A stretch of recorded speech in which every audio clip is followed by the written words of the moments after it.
Hi everyone, welcome to Program 4 of our new JSC English Second Language video series from NAMCOL. Our lesson today is about literary devices. So, after watching this lesson, you should be able to understand the meaning of literary devices and recognize them when reading literature, and better understand literary devices and how they are used by writers.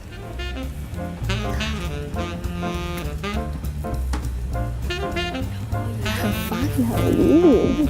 Shall we? Let's.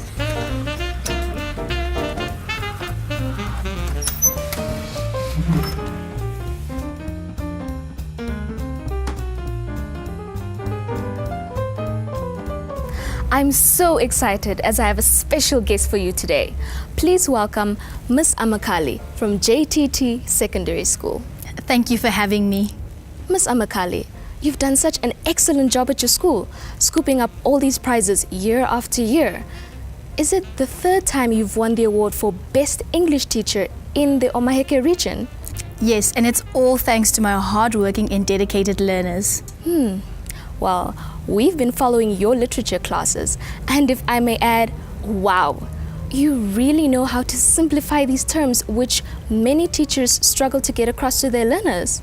Well, as I said before, it's all thanks to my learners. These learners really want to pass well, and they put a lot of effort into their schoolwork. In the English class, it's important to encourage reading every day, and that is why I love to teach literature. I understand. Unfortunately, we've missed your last class last week on literary devices.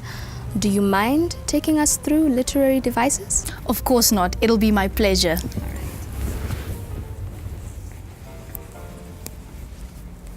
Well, literary devices refers to the typical structures used by writers in writing literature.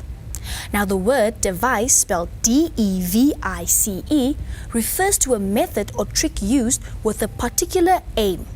A literary device is a way of writing in literature. There are many literary devices used in literature.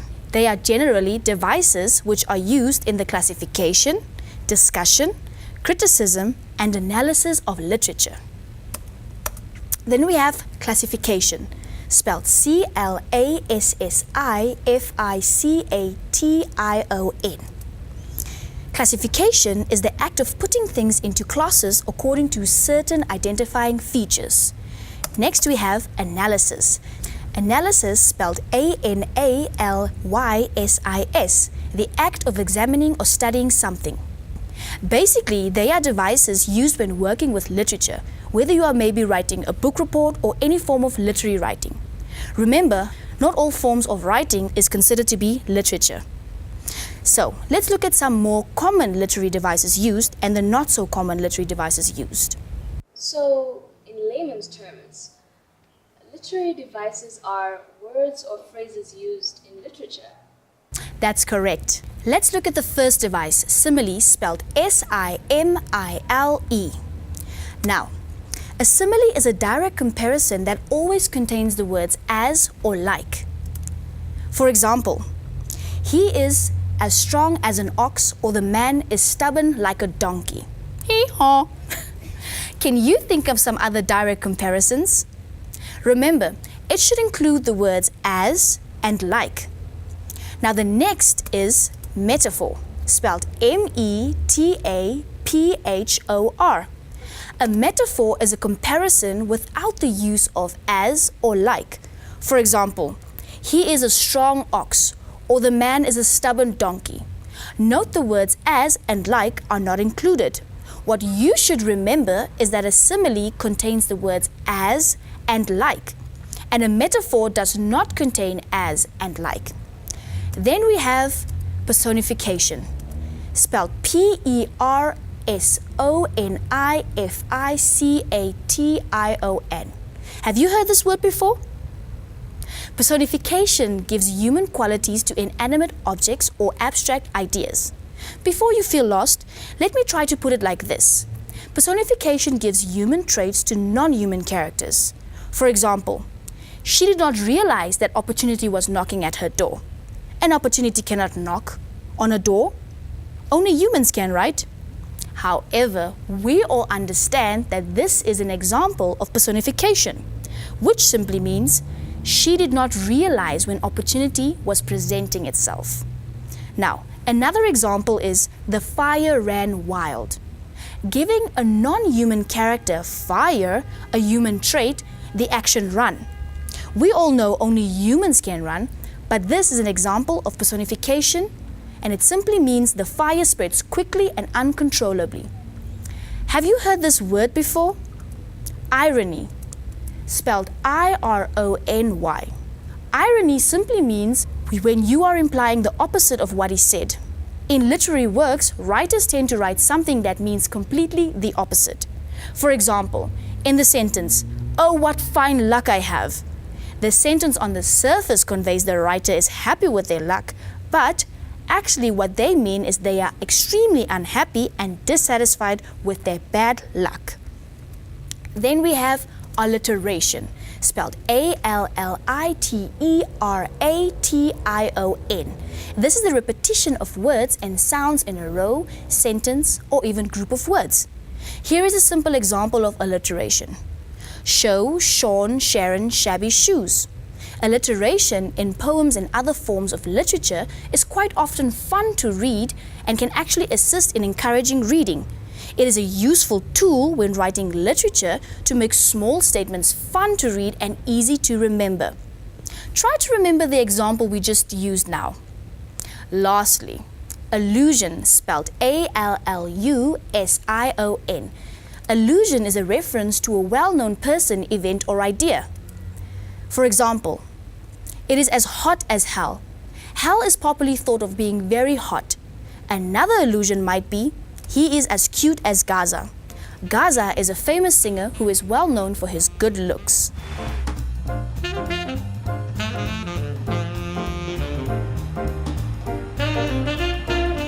Let's sum up what we have learned today.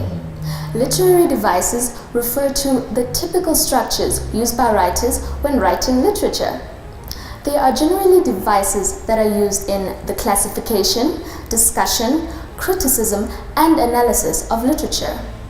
A simile is a direct comparison that always uses the words as or like. A metaphor is a comparison without the use of as or like. What you should remember is that a simile contains the words as and like, and a metaphor does not contain as and like. Personification gives human qualities to inanimate objects or abstract ideas. Irony simply means the opposite of what is being said. Alliteration is the repetition of words and sounds in a row, in a sentence, or even in a group of words. And allusion is a reference to a well-known person, event, or idea. And this concludes Program 4 in our 5-part series for JSC English Second Language. Please participate in our SMS competition. The rules are as follows. Send your SMS to the number 5003. In the message box under the number, write down the keyword for today's program, which is the word device. Then identify the correct option, A, B, C, or D. Remember to choose only one answer, please, and we have a prize for the winner. Here's the question. Which of the following best describes the type of literary device that implies the opposite of what is actually being stated? Is it A, classification, B, simile, C, alliteration, or D, irony? Here's the question again. Which of the following best describes the type of literary device that implies the opposite of what is actually being stated? Is it A, classification, B, simile, C, alliteration, or D, irony? We are waiting for your SMS. Maybe you could be the lucky winner of our special prize. Join us for our last program where we will discuss listening skills. Make sure not to miss our 5th and final broadcast in this series. From me, Jean-Caroline Kazimbu, until next time, goodbye and take care.